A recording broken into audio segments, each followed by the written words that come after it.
bwemba nga nze buzibu oba musuuza katonda mbonerize bwebanga musuuza ye buzibu katonda agenda kutandika okuziikula buli kimu kyeyali akoze ekibi. Musuuza bwe yavuma ambassador big talent ng'omwana akutte sente ze ez'ekinaku n'azireka mu bbaana n'azireka mu kusasula city council navaayo n'enjogera sebakanga tuno nga nsi mpromotinga nnyimba z'oyo omusajja olegobeddwako ne ku ddembe no nanogobeddwako ne ku radio ddembe lw'oyo omusajja. Natuuka ekiseera musuuza nga alina ennyumba ano erubowa ne mugamba musuuza nkusaba onnyambe nga kyali wange ongendereko erubowa omuli ennyumba yo bagenda okunondera oyambaleko taaga yange awo ezo bbiri zokka zokotambula ogende. Musuuza yagaana ne mugamba mpositingako ku peji yagaana naye ate nze bwe baagana okubanga ennyumba za musuuza ku radio nazikubanga lwampaka ne bampasa sipa emirundi egyo singa sirema namakula n'abaana ba musuuza abantu babiri bensinga okutya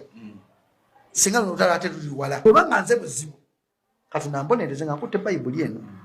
nga nze yavaako olutalo luno lugenda mu maaso kale nyumba kasina because yangambe obugagga bwange bwendina bwa musuuza bwemanga nina ekintu kya musuuza ky'obugagga bwange mukama katonda akitwale iyan promoter w'emukono yadda ku zero because of Eddie Kenzo. Twatuula nga tugenda okukola the Lord to Eddie Kenzo festival. Buli muntu ne bamugamba osobola kukola wa olina sente zikolawo na defendinga nga musuuza nawatali nsonga nga mu defendinga ambassador big talent oyo gwolaba yaddukayo n'agenda wasuna beni ekyamutusayo okugenda wasuna beni because omuntu gwakola naye muzibu mubi pia pounds ogenda okuva Kenzo ebyamugyayo bimanyi New York okuva wa Kenzo ebyamugyayo bimanyi sewasaba okuva wa Kenzo ebyamugyayo bimanyi tips okuva wa Kenzo ebyamugyayo bimanyi byonna mbimanyi kati kuba tandisikidde okunsindikiramu amakyawe obuli mu big talent bweyasayininza obupya amanyi nti gwaliko kati atemu musayimu ogenda okuva wa Kenzo ebyamugyayo bimanyi kati Alpha Times ne Kenzo buntu butono nnyo bwe buti buuka on my side kubanga ate Kenzo mumanyi nde n'ensula okuva ku mwana Kenzo yasookera ddala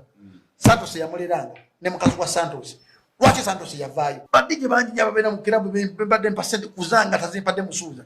biki byayogerako oyo kyali okaze bannange ku radio benali nkola nabo tebanjaga because olwoyo omusajja babosi bange nga nkuba ennyimba za Kenzo 17 olunaku bwembeera olwoyo omusajja